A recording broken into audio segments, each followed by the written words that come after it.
Is hair business still profitable in 2026? Yes and no. I know that's not the answer you were hoping for, but I am not going to lie to you. Because the truth is, hair business can absolutely make you money, but only if you understand the things I am about to share. But if you don't, it doesn't matter how nice your wigs are, it doesn't matter how good your vendor is, you will not be profitable. 3 days ago, I was actually about to quit something I had been working on, and I am going to get to that. But first, let me tell you the main reason why people are losing money in this business right now. Let's start with why it's not profitable, because I know some of you are clutching on your phone right now. What do you mean it's not profitable? Bear with me, because this first reason might stink, and the reason it will stink is because if you do not have passion for hair, you will not be profitable. And I am going to explain. And I know that's not what you want to hear if you're looking for a side hustle, but the hair business is not a fast track to wealth. It is not also a business of, I want to make a quick money business. The reason passion matters is because there are going to be moments in the business where you would want to quit. And things like slow months, frustrated customers, contents that flop, even vendors that continue to frustrate you. And if you don't have passion for the craft, you are definitely going to quit.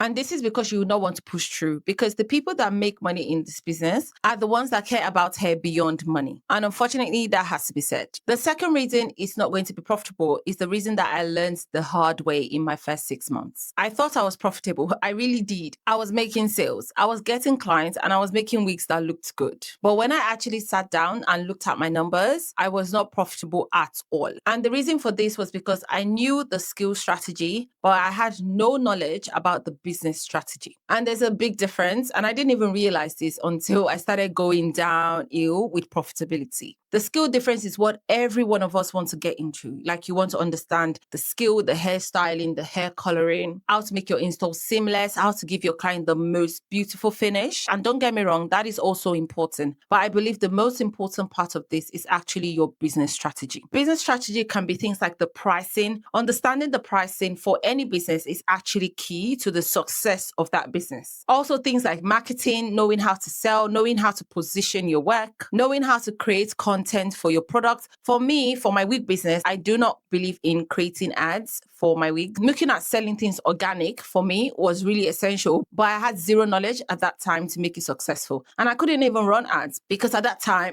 I cannot even afford to run ads with the little profit that I was getting. And if you don't understand how to do the business side of things, which I didn't at the time, you can have the most beautiful wig in the world. You can actually be selling a lot and you still be broke. Be honest in the comments. Do you actually know your numbers? Do you also know your real cost per wig? Drop a yes or no. No judgment. I am just curious. The third thing that will make you unprofitable is a bad vendor. I created a video on vendor red flags and I will link that at the end of this video. But the short version is a vendor that consistently sends you bad products. And this vendor is quietly destroying your business. And you may be thinking, well, if he sends you bad products, why don't you leave the vendor? Some people make errors in the beginning of their business where they haven't actually tested enough vendors, which I will talk about, especially in the beginning, that they haven't tested a lot of vendors or enough vendors for their business that they could have spare. So when one vendor is consistently sending them bad hair, they don't have a choice than to stick with that vendor and start begging the vendor to make sure that they send good hair. This is because they don't have alternative, or they're currently then testing alternative instead of doing it in the beginning of the business. And the problem about this is every single time a customer complains about your products, it means that you're going to end up losing money. Like, you may get some customers that will just wave and ignore, but the problem with them ignoring means that you probably have lost a client forever. And even word of mouth. Once people start talking about your hair and talking about the bad quality of your hair, that's it. You kind of start losing money here and there, even money that you haven't even realized that you've lost because of word of mouth. A bad vendor isn't just like a one-time loss. It's like a slow leak that bleeds your business out.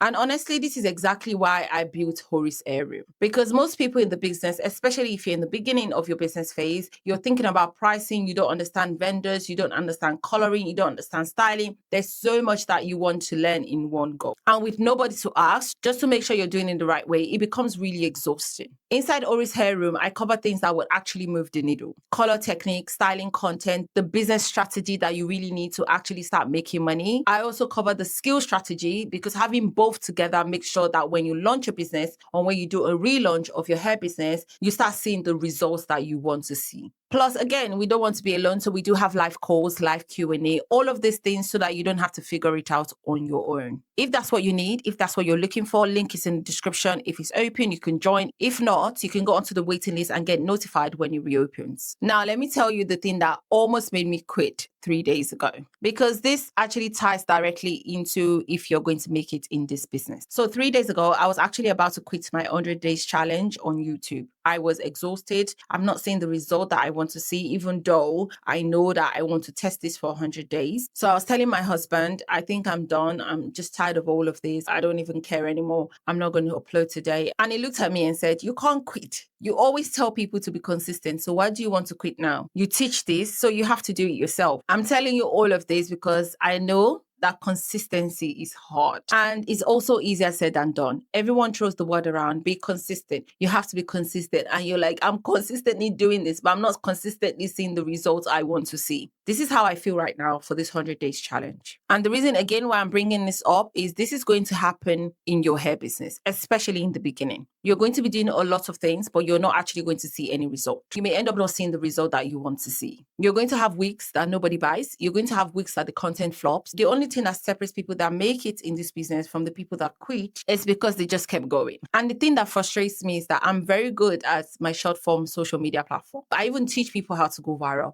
A lot of my mentees have gone viral. One of my mentees, one time she went viral. Within 2 days, she had her first ever 2.9 million. And this was on Instagram, not TikTok. And this is why I am still going with the 100 days challenge, because I know that once I have the data and seeing the patterns, I know that it will eventually work. So hair business is the exact thing. You have to give it time to get enough data to be able to review what is working and what isn't. And the next thing you need to do is that you have to keep learning. I see people in the hair business, I can tell that they haven't upgraded their skill in a long time. It's quite visible. Because they're making money, they don't see the reason to upgrade their skill. And that's okay. If that's what satisfies you, that's okay. But that comes with a lot of cons. The market changes every single year. I remember when we had the silk base closure, it was so funny that in order for you to tint the lace, you have to go in and tint the lace of the silk base. And then we had the Swiss lace, and then we moved on to HD lace. Hair business is a trendy business and you need to make sure that you're on top of the trends. If you're not pushing forward, if you're not following trends, you're just going to be left behind. So the businesses who are profitable 5 years from now are the ones that keeps improving on their craft and just being abreast of what is trending. And the last thing, please ignore the word saturation. I know the hair business is very saturated, extremely saturated, but it is also ginormous. It is huge. 3 of your friends can be selling hair at the same time and they will still be profitable. Because the thing is, each of you will have a different skill. The way that I style my hair is not going to be the same way that you style your hair. Even if I trained you, you're going to automatically build your own signature look. It just comes automatically for everyone. You might look similar to what I do, but you're still going to have your own signature look if you're obviously intentional about it. So the market isn't really the problem. The problem is people don't work to differentiate themselves from the market. And I know you're thinking, but how do I do that? I don't know. How does it come? It will come naturally to you. And you can get this look by actually practicing. The more you style your hair, the more you color your hair, the better you become, and automatically you start to create the signature look. This is not going to happen if you're not intentional about how you grow your business or how you learn or how you practice. So overall, is hair business still profitable in 2026? Yes, it is profitable, but it doesn't reward people that want the quick money. It rewards people that treat it like a real business and are patient. And I want to hear from you in the comments. Where are you in this right now? Are you just starting? Are you in the season where you want to quit? Are you actually profitable, but you just want to grow? Tell me in the comments. I read every comment. I'm going to do a follow-up video next where I'm going to talk about what I'll actually do differently if I have to start my hair business again in 2026. Because I know profitability is another thing, but knowing exactly what move to make is another. So subscribe, stay close, click on the notification bell so you don't miss it when I post it. And if you're actually ready to treat it like a real business, to learn the skill and the business strategy, Ori's Hair Room is where we do that together. Link is in the description. If it's on, you can join. If not, go on the wait list so that you get notified once it reopens. Thank you so much. I really appreciate you. I appreciate your comments and your likes. It's day 28 out of 100 and I'll see you tomorrow.